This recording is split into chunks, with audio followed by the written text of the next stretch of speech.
նախագահ Դոնալդ Թրամփը դադարեցրել է Ուկրաինային տրամադրվող ռազմական օգնությունը։ Այս մեսին հայտնում է Reuters-ը, վկայակոչելով Սպիտակ տան ներկայացուցիչին, ով ցանկացել է անանուն մնալ։ Նախագահ Թրամփը հստակ ցույց է տալիս, որ կենտրոնացած է խաղաղության վրա։ Մեզ պետք է, որ մեր գործընկերները նույնպես հավատարիմ լինեն այս նպատակին։ Մենք կասեցնում եւ վերանայում ենք մեր օգնությունը, համոզվելու համար, որ այն կաջակցի որոշմանը,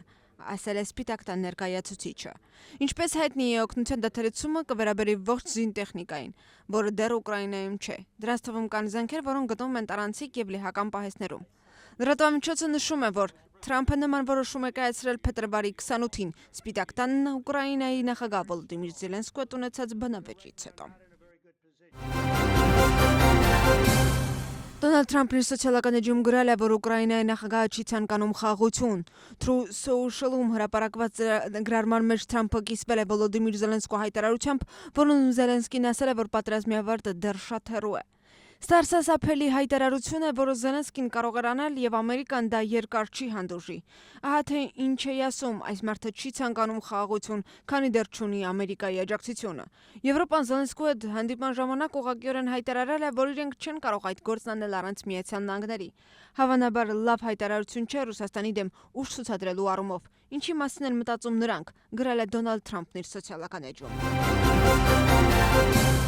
ԱՄՆ նախագահը եւս մեկ անգամ մեկնաբանել է Ուկրաինայի նախագահի հայտարարությունը, թե Ռուսաստանի հետ պատերազմի ավարտը դեռ շատ հեռու է։ Լրագրողյան հարցին, թե արդյոք Ռուսաստանը կարծում է, որ Թրամփի վարչակազմի արտաքին քաղաքականությունը համահունչ է իրենց տեսլականին, Թրամփը պատասխանել է, որ տանգոյի համար անհրաժեշտ է երկուսը, եւ որ պետք է համաձայնություն կնքվի Ռուսաստանի եւ Ուկրաինայի միջեւ։ Ուկրաինայի նախագահը հայտարարել է, որ անվտանգության երաշխիքների բացակայությունն է հանգեցրել Ղրիմի բռնագրավմանն ու Դոնբասի պատերազմին։ Այս մասին Վոլոդիմիր Զելենսկին ասել է իր ամենօրյա տեսաուղերձում։ Նրա խոսքով այժմ անվտանգության հստակ երաշխիքների բացակայության պատճառով Ռուսաստանը շարունակում է սնուցել այս պատերազմը։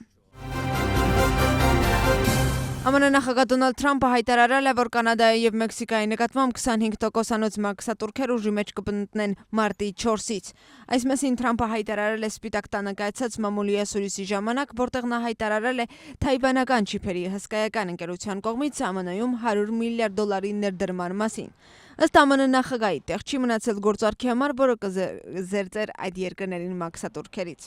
Թրամփը նաև ասել է, որ երկկողմ մաքսատուրքերն ուժի մեջ կմտնեն ապրիլի 2-ից այն երկրների նկատմամբ, որոնք մաքսատուրքեր են սահմանում ամերիկյան ապրանքների վրա։ Բացի այդ,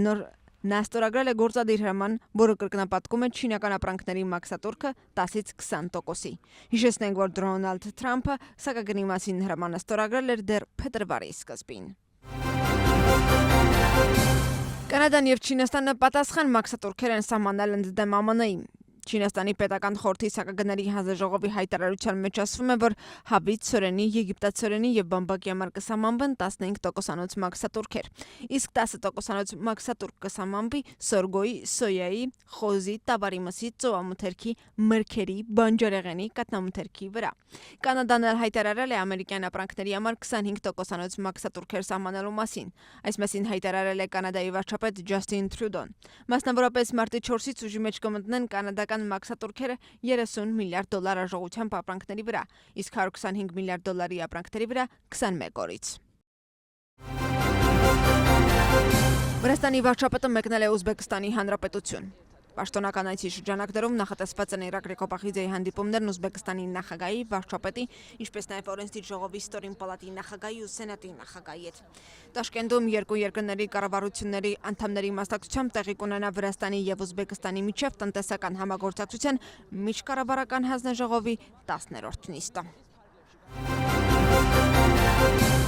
Վրացական քաղաքական դաշտում քննարկվում է Լիտվայի, Լատվիայի եւ Էստոնիայի կողմից սահմանված վերջին պատժամիջոցները։ Ընդդիմությունը հավանություն է տալիս որոշմանը եւ պատասխանատվությունը դնում իշխող թիմի վրա։ Իսկ վրացական երազանքի գնահատմամբ ողջ աշխարհը տեսել է ճշմարտությունը եւ այս պայմաններում այդ պատժամիջոցները ոչինչ չեն նշանակում։ Իգիտություն Լիտվան, Լատվիան եւ Էստոնիան պատժամիջոցներ են կիրառել վրացի պաշտոնյաների, այդ թվում պատգամավորների, դատական համակարգի անդամների եւ Alt-Info-ի ներկայացուցիչների նկատմամբ ու արգելել նրանց մուտքը երկիր։ Ըստ Լիտվայի արտաքին գործերի նախարարության, Լիտվան արգելել է Վրաստանի 74 քաղաքացու մուտքը երկիր։ Այս մասին Լիտվայի արտաքին գործերի նախարարը գրել է իր X սոցիալական էջում։ Խոսքը վերաբերում է այն անձանց, ովքեր պատասխանատու են մարդու իրավունքների եւ հիմնարար ազատությունների կոպիտ ու համակարգված ոտնահարման եւ Վրաստանի բնակչության նկատմամբ բռնաճնշումների համար։ Լիվետովայի կողմից նոր պատժամիջոցների ենթարկված անձանց թվում են Վրաստանի սահմանադրական դատարանի 7 դատավորներ, դատախազներ ու ոստիկաններ, այդ թվում նրանք, ովքեր ենթադրաբար կեղծ ցուցմունքներ են տվել ընդդեմ Զիա Մաղլոբելի եւ նպաստել են նրա անօրինական կալանավորմանը։ Լատվիան նույնպես անորոշ ժամանակով արգելել է Վրաստանի 16 քաղաքացու մուտքը երկիր։ Տեղեկությունը հրապարակվել է X սոցիալական էջում։ Որոշման մասին նշված է նաև Լատվիայի արտաքին գործերի նախարարության կայքէջում։ Հայտարարության մեջ չի նշվում, թե ինչով է պայմանավորված persona non grata հայտարարելը կամ կոնկրետ ովքեր են ներառվել ցուցակում։ Միևնույն ժամանակ ուժի մեջ է մտել նաև Էստոնիայի արտաքին գործերի նախարար Մարգուս Ցախկանայի ստորագրած հրամանը, ըստ որի Էստոնիան արգելել է 55 վրացի դատախազների, դատավորների, ոստիկանների, պատգամավորների եւ այլ անձանց մուտքը երկիր։ Վրացական քաղաքական դաշտում քննարկվում է նաև Վենետիկի հանձնաժողովի կողմից տրված գնահատականներն ու հանձնարարականները, Վրաստանի վարչական իրավախախտումների վերաբերյալ օրենսգրքում ու հավաքների եւ ցույցերի մասին օրենքում կատարված փոփոխությունների վերաբերյալ։ Ընդդիմությունը կիսում է նշված եզրակացությունը, սակայն իշխող կուսակցության դիրքորոշումն այլ է։ Միջազգային փորձականները գրում են, որ նայնագծերն ընդունվել են արագացված կարգով առանց համապատասխան շահագրգիռ կողմերի ներգրավման եւ օրինաստեղծ գործընթացը կարելի է սկզբունքորեն թերի համարել։ Եզրակացության մեջ ասվում է, որ նոր խիստ բանտային պատիժները վարչական իրավախախտումների համար տուգանքների զգալի աճի հետ մեկտեղ չափազանց խիստ են թվում։ Այս միջոցները հավանաբար սահմանափակող ազդեցություն կունենան հավաքների եւ արտահայտվելու ազատությունների իրականացման վրա։ Հանձնաժողովը կարծում է, որ կարևոր է, որ իշխանությունները վերանայեն այս փոփոխությունները եւ իրականացնեն պատշաճ օրենսդրական գործընթաց, ապահովելով բոլոր շահագրգիռ կողմերի բովանդակալից ներգրավվածությունը։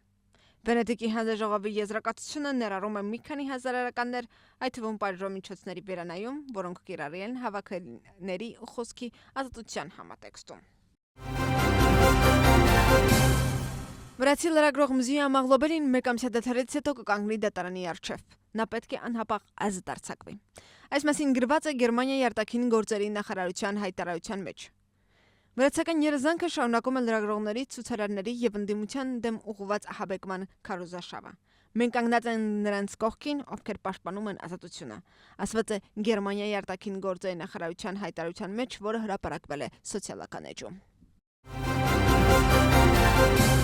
Վրաստանի Ճիաթուրիայի քաղաքում ընթանում է հանքափորների բողոքի ցույցը։ Բողոքի մասնակիցները մեղադրում են Ջորջիան մանգանեզ ընկերությանը պայմանագրի պայմանները չկատարելու մեջ։ Հանքափորների խոսքով գործարանը փակվելուց հետո 3 ամսվա աշխատավարձի 60%-ը վճարվել է, սակայն փետրվար ամսվա աշխատավարձը չեն ստացել։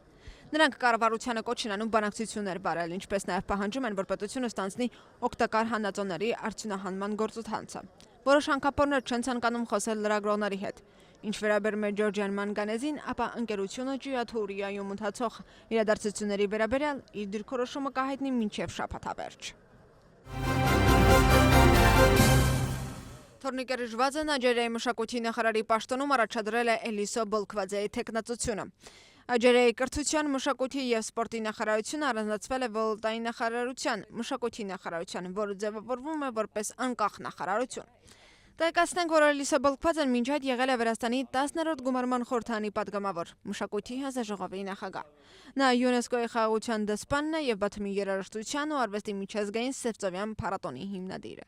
Թորնիկե Ռժվաձեն շնորհակալություն է հայտնել Մայա Խաջիշվիլուն, ով կրթության եւ սպորտի հետ մեկտեղ ղեկավարել է մշակութային ոլորտը։ Իգիտություն Մայա Խաջիշվիլին շարունակում է իր աշխատանքը Աջերեի կրթության եւ սպորտի նախարարի պաշտոնում։